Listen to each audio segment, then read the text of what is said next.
sa pamamagitan ng mga salita ng Diyos na ating narinig, mapawi ang ating mga kasalanan. Amen. Palakpakan natin ang Panginoon. Tayo po ngayon ay nasa bisperas o ang pagbubukang liwayway ng dakilang pista para sa pagsilang ni San Juan Bautista. Palakpakan po natin ang San Juan. At hayaan po natin na sama-sama nating pagnilayan at bigyan natin ng malaking espasyo sa gabing ito ang ating pagninilay patungkol sa pagkasilang ni San Juan Bautista. Kung kayo ho ay bibigyan ng pagkakataon, kung lang, at ipa-flash sa screen ang preview ng inyong buhay, mula nang kayo'y ipinanganak hanggang sa inyong kamatayan. Kung ipapakita ng anghel, ipa-flash sa screen ng isang Arkanghel Gabriel, ang inyong buhay from womb to tomb, from birth to death. Excited ba kayo mapanood?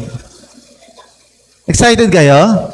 Wow! Habang pinapanood nyo kaya, ano kaya ang pakiramdam? Kung ipapakita sa inyo ang preview ng inyong buhay mula sa unang unga ninyo hanggang sa kayo ay kinantahan na ng hindi kita malilimutan, will you be excited to watch? Tingin nyo lang. Hindi? Grabe naman kayo. Sasabihin din kaya ni Arkanghel Gabriel, habang pinapalabas ang preview ng inyong buhay, sasabihin din kaya ni Arkanghel Gabriel, marami ang natutuwa at nagagalak sa iyong pagsilang. Tingin nyo lang. Sasabihin din kaya ni Arkanghel Gabriel, at sa mata at paningin ng Diyos, ikaw ay dakila. My dear brothers and sisters, many years ago, lagi nating naririnig ang mahal na Ingkong. Lagi niyang binabanggit si San Juan. Tama ba yon? Lagi niyang binabanggit ang isang San Juan Bautista. Ang buhay niya, ang kanyang naging misyon, tila baga si San Juan Bautista ay may malaking papel at kaugnayan sa ating mga buhay. Bakit kaya ano? Ano kaya ang papel ni Juan sa buhay nating mga tinatakan ngayon? Many are calling him, he is the voice crying out in the wilderness. Siya ang tinig na sumisigaw sa ilang. Okay. He is the last prophet of the old. He is the precursor. He is the forerunner. Siya ang tagapaghanda ng daan sa pagdating ng Panginoon. Ano ngayon? Di ba naitanong? Ano naman kung kinalaman ko dyan? Siya ho ay pinanganak thousands years ago. Ano naman ang kinalaman ko? Ano ang mayroon sa isang San Juan Bautista? Alam niyo mga kapatid, kung inyong nababasa ang mga ebanghelyo patungkol sa pagkasilang ng isang San Juan Bautista, lalo't higit sa sulat ni San Lucas, alam niyo ho, kayo ay maiintriga. In the Gospel of Luke, he started the narratives about the birth of Saint John the Baptist with sa panahon ni Haring Herodes. Yun ho ang bungad ni San Lucas. Ano ho ang tinutukoy? What is the significance of mentioning that the birth of Saint John the Baptist, ang introduction ay sa panahon ni Haring Herodes? Ano ang mayroon ho doon? When we say the time of Herod, Saint Luke was referring to the dark times in the history of the people of God. Bakit ho dark times? Sa panahon ho ni Herodes, allow me to use this term. Hayaan niyo ho ako na banggitin o gamitin itong medyo matigas na termino. Si Haring Herodes ho ay ganid sa kapangyarihan. Lahat ay kanyang gagawin para lang manatili sa kanyang pwesto, manatili sa kanya ang kapangyarihan. Even family members, he persecuted his own family members dahil threat sa kanyang kapangyarihan para mawala yung mga sagabal sa kanyang pwestong niluluklukan kahit ang kanyang kadugo ay kanyang ipinapatay. If we will talk about the time of Herod, we are referring to the dark times in the history of Israel. Pero alam niyo ho, sa gitna ng kadiliman, dahil sa pagiging ganid sa kapangyarihan ng isang Herodes, nagpapadala talaga ang Diyos ng senyales ng kanyang presensya. Liwanag ang kanilang dala. And I was referring to the old couple, Zacarias at sino ho? Elizabeth. Bakit ko sinasabi na sila ay tila baga mga liwanag sa gitna ng kadiliman? Because the Gospel of Luke was very clear.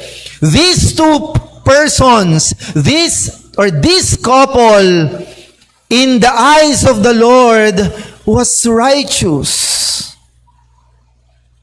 Sabi sa Ebanghelyo, kapwa sila kalugod-lugod sa paningin ng Diyos. At sila ay namumuhay ng ayon sa utos at panuntunan ng Panginoon. In fact, Zechariah was part of the selected, chosen few among the priests. Hindi ho lahat ng saserdote during their time ay kayang pumunta at hinahayaang maglingkod sa kabanal-banalang parte ng templo. And Zechariah was one of the chosen few priests. Ang bloodline ni Elizabeth at ang bloodline ni Zacarias ay bloodline ho ng mga saserdote, ng mga kaparian sa kanilang panahon. Ang mag-asawang ito ay nabuhay ng hindi lisya sa nais ng Panginoon. They observe the laws of God. They are following the Mosaic laws in their time. Righteous. Sa mata ng Diyos, sabi ni San Lucas, matuwid, karapat-dapat. Siguro sasabihin ng mga millennials, sino ang mga millennials dito? O kasama ako doon. Sabihin ng mga millennials, sasabihin ng mga part ng Generation Z o part ng mga Generation Alpha, siguro ang reaksyon nila, no? Wow, matuwid. Sana all. Kaya lang, in the Gospel of Luke, mayroong tension. Ano yung tension? Pagkatapos sabihin ni San Lucas, sila'y matuwid, sila'y namuhay ng naaayon sa nais ng Panginoon. Ang susunod hong statement, ang susunod hong narrative ay kagimbal-gimbal. Maybe, maliit na bagay sa ating panahon, pero during their time, it provides a very big tension. Ano yun? Ano yung susunod na linya? Ngunit sila ay walang anak. Archbishop, big deal ba yun? During their time, the primary reason of being childless is the barrenness of the wife. Matik sa isip ng tao, pag hindi kayo magkaanak, isa lang ang dahilan. Baog yung babae. That's it. Matik. Kahit hindi magpa-check up. Hindi kailangan ng obigaini sa utak, sa isip, ng lipunan.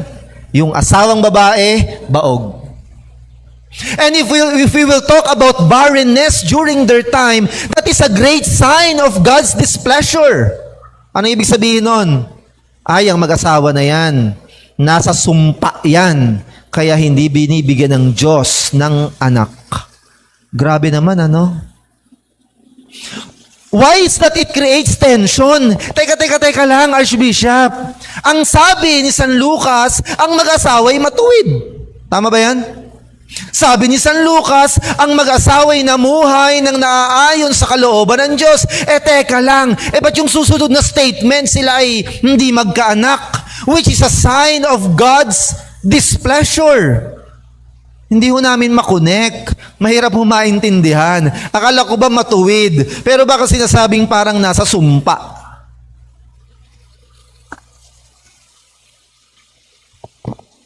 My dear brothers and sisters, sa haba ng buhay ng mag-asawa, God was silent.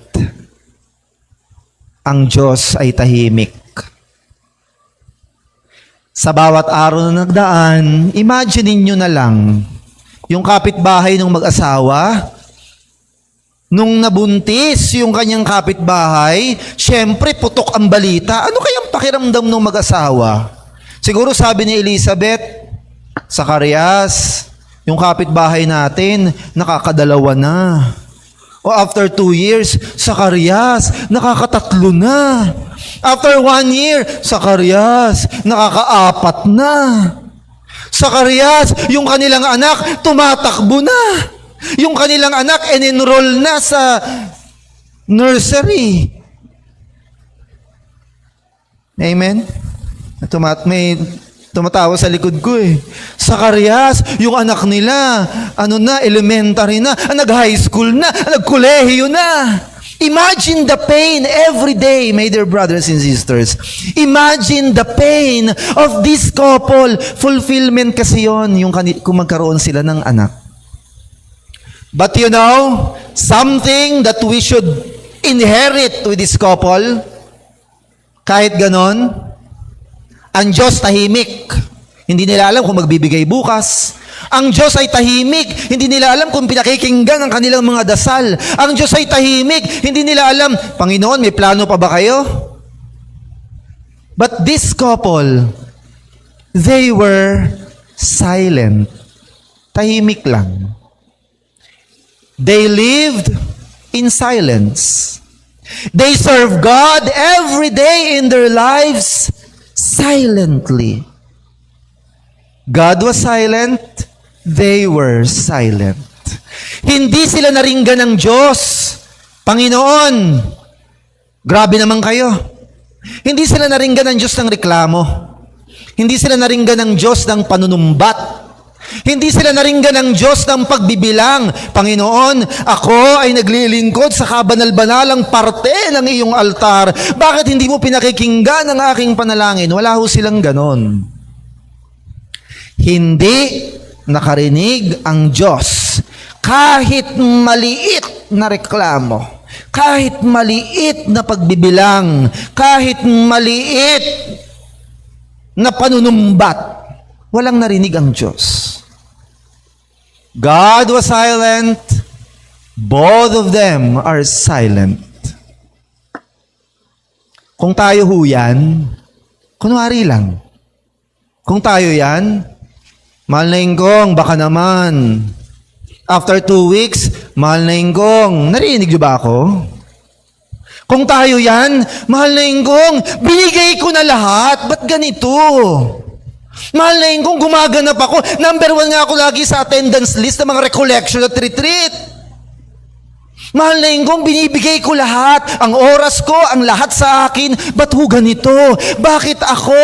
Bakit kami? Bakit ang bigat? Bakit wala pa? Hinihingi ko, naririnig mo ba? O hindi mo ko pinapansin? Kung tayo yan, baka sangkatutak na reklamo, panunumbat at paglilitanya ng inyong mga ibinigay ang ipapaalala nyo sa Diyos. But the couple, they were silent. Ganap lang. Serve lang. Bigay lang. Alam mo ninyo, mga kapatid, one day, until one day, God broke the silence. Isang araw, binasag ng Diyos ang katahimikan. For a major announcement. Alam mo ninyo yung major announcement? Yan, siguro sinasabi ninyo, Archbishop, alam na namin yan.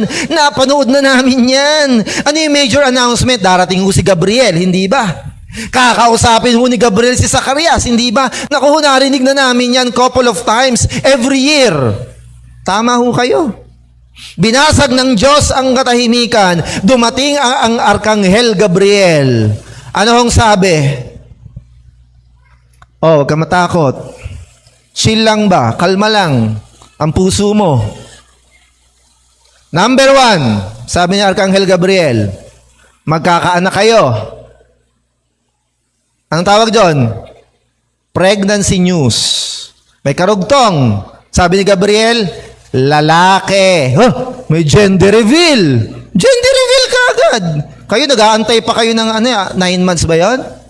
I'm not sure. Nag-aantay pa kayo, no? May mga lobo pa. Ano bang lalabas dyan? Blue o pink? Pag blue, lalaki. Pag pink, babae. Ay, si Arkanghel Gabriel, hindi. Magkakaanak na kayo. Ano ho? Lalaki. May gender reveal na kaagad. O hindi lang yon. Sabi ni Arkanghel Gabriel, Juan ang ipapangalan nyo. Pinangalanan na kaagad. Wala pa yung nurse na mag-a-assist para sa birth certificate. Pinangalanan na ni Arkanghel Gabriel, Juan. Ay hindi lang yon. Sa kanyang pagkapanganak, sasaya kayo. Maraming tao ang magagalak sa kanyang pagsilang. At dahil magagalak ang mga tao, siya ay magiging dakila sa paningin ng Diyos. Panunumbalikin niya ang mga ama at anak. Panunumbalikin niya ang mga suwail, pabalik sa daan patungo sa Diyos. Panunumbalikin niya ang mga nililigaw ng landas at ipaghahanda niya ng daan. Ipaghahanda niya ng bayan ang Panginoon. Grabe ho, ano? Siguro sabi ni Zacarias, teka lang ho, overwhelming, information overload. Biruin nyo, may pregnancy news na, may gender reveal na, may naming na, pati upbringing, pati yung magiging career ni Saint John the Baptist, pati ang kanyang dulo ng buhay. Tila baga, si Arkanghel Gabriel nagbigay ng preview from birth until the end to end. Siguro kung tayo yun, no? Wait lang po, hinay-hinay lang. Yung balita pa lang na magkakaanak kami, hindi ko na kinakaya. Teka lang, wait. Siguro sabi ni Archangel Gabriel, tinodo-todo ko na, malayong pinanggalingan ko. Mahal ang ticket, nakailang layover na ako. Muntik pa ako maharang sa immigration. Kaya susulit ko na, ibabagsak ko na ang announcement. Magkakaanak kayo, lalaki, Juan ang ipapangalan, ito magiging trabaho niya at ito ang magiging resulta ng kanyang misyon. Wow. Amen. Palakpak kayo naman si San Juan. Kaya ako kayo tinatanong, pag pinakita ng Diyos ang preview ng inyong buhay simula hanggang katapusan, masasabi din kaya ni Arkanghel Gabriel, wow, sana all. Amen? Pero alam nyo mga kapatid, hindi ho yun yung major announcement. Hindi ho yun. Masyado ko excited eh. Ang major announcement, hindi si Arkanghel Gabriel ang magpapahayag. Yung katahimikan ng mundo, yung mahabang panahon ng katahimikan ng Diyos, walang narinig ang bayan mula sa Panginoon. Ipadadala pala niya ang isang San Juan Bautista. Biruin ho ninyo, no, ang tagal-tagal nag-antay nung mag-asawa. Tila baga sinasabi nung mag-asawa at ng Panginoon, maghintay kasi, huwag kasing apurado. Maghintay, huwag atat. Siguro sabi ng mag-asawa, ganap lang. Magtiwala lang. Maniwala lang. Sumunod lang. Ang sayo, sayo. Pag para sa'yo. And in God perfect time, everything is predestined. Ecclesiastes. Hindi yun ang major announcement. Ang major announcement na tila baga po pwedeng ipalabas sa mga global news channel tulad ng BBC, ng Al Jazeera o ng CNN. Darating ang Mesiyas. Sino ang mag-iingay? Si San Juan Bautista. Ang trabaho ni San Juan, gisingin ng tulog. Kayo ba, nagising nyo na? Yung mga tulog? Isama yun yung mga nagtutulog-tulog. Ang trabaho ni San Juan, tapikin ang mga na wawala sa wisyo. Ang trabaho ni San Juan, patagin ang daan na lubak-lubak dahil under construction. Ang trabaho ni San Juan ay ituwid ang mga lumiko na kung saan-saan. Ang trabaho ni San Juan, paalalahanan ng mga nakakalimot. Ang trabaho ni San Juan, basagin ang mga institusyon.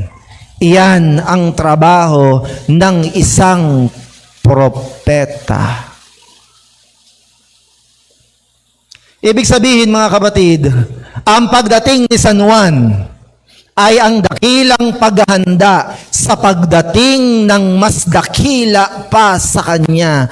And that is no other than his cousin, ang Panginoon. Ano ang mga major components ng isang propeta? Archbishop, wala naman kaming kinalaman dyan sa pagiging prophet. Sino nagsabi sa'yo?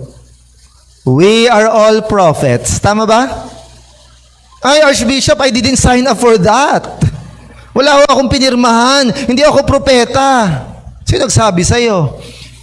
At that very moment when you receive the sacrament of baptism, you receive Christ and you started sharing Christ as priest, as king, and as prophet. Nung ikaw bininyagan, ang sabi ng pari, oy, wag niyo hong sasabihin, Archbishop, bata pa ako noon. Hindi ko narinig yung sinabi ng pare, baby pa ako noon. Eh di ba bininyagan kayo sa Apostolic Catholic Church? Malalaking bulas na kayo. Anong sabi ng pare? Simula ngayon, ikaw ay makikihati kay Kristo bilang hari, pari at propeta. Eh di propeta ka. If Saint John the Baptist during the time, there is a prophet in the making. Alam niyo mga kapatid, right now, there are prophets in the making because we are all prophets working in progress. Bakit ang mahal na inggong na ito ay ibinibigay ang muka, pangalan at buhay ng isang San Juan Bautista sapagkat makikita mo doon ang mga ingredients and components and essential elements of being a true, effective, and fruitful prophet. Ano yon? Ang pagiging propeta po mga kapatid, it requires discipline. Archbishop, kailangan ba yung disiplina? Kailangan po. Wala hong propeta na walang disiplina. Saan po yun? Sabi ni San Lucas sa kanyang ebanghelyo, sabi ni Arkanghel Gabriel, hindi siya pwedeng uminom ng alak o kahit anong bagay na nakalalasing. Oh, ba't yumuyuko kayo? Si San Juan daw yun. Oh, ba't parang tinamaan? Ibig sabihin, it requires discipline. Katulad ni Elijah na nauna sa kanya. Katulad ni Elias.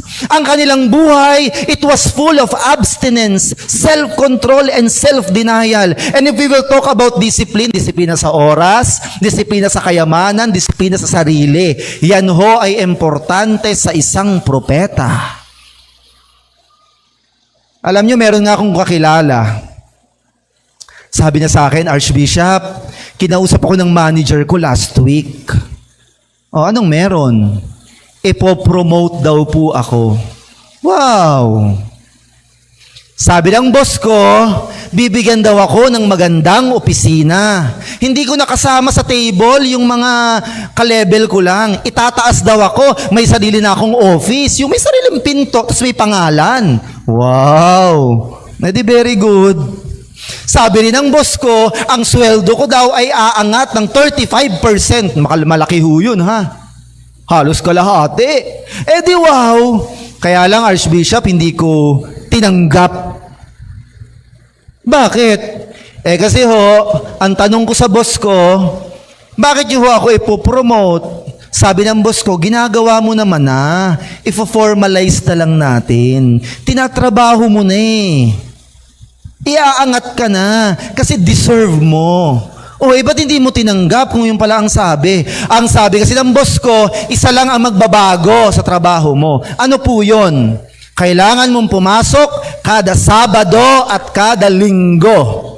Ang rest day mo, Chuwed. Alam niyo yung Chuwed? Tuesday, Wednesday. Sabi ko sa kanya, Boss, I appreciate the gesture, but I will refuse. Sabi ko sa kanya, bakit? Sabi niya sa akin, Archbishop, grabe ka naman. May event ba ang EDSA na Martes? Wala. Darating na ang Marian, gaganapin ba sa Miyerkules? Hindi. So, hindi ako makaka-attend. Oo nga, hindi. Kaya hindi ko tinanggap. Kasi para sa kanya, itong oras na to para sa ingkong lang to. Walang pwedeng magnakaw. Ang tawag doon, disiplina. Yung mayroon ka, yung bunga ng kinita mo, yung tithes mo, sa ingkong yan, sa misyon yan, walang pwedeng gumalaw. Ang tawag doon, disiplina. Pupunta ako, kailangan ako doon, kasi hodang bumagyo, kasi hodang bumaha, gagawin ko lahat makarating, kasi umuo ako sa ingkong. Ang tawag doon, disiplina. May event pala bukas eh. Ikaw pala mangunguna. 8 a.m. Alas 5 ng umaga, hindi ka pa natutulog. Tapos isisihin mo, hindi kasi ako nagising eh. Di wala kang... kayo nagsabi niyan ha. Alam nyo na.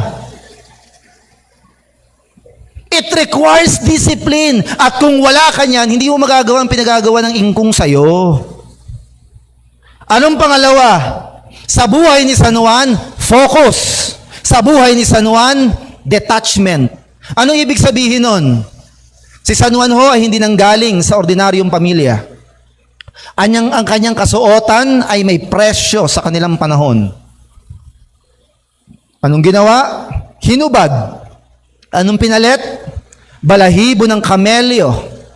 Ang pagkain sa kanilang tahanan ay masarap. Anong pinalit? Kumain ng balang at pulot-pukyutan. Alam niyo yung balang?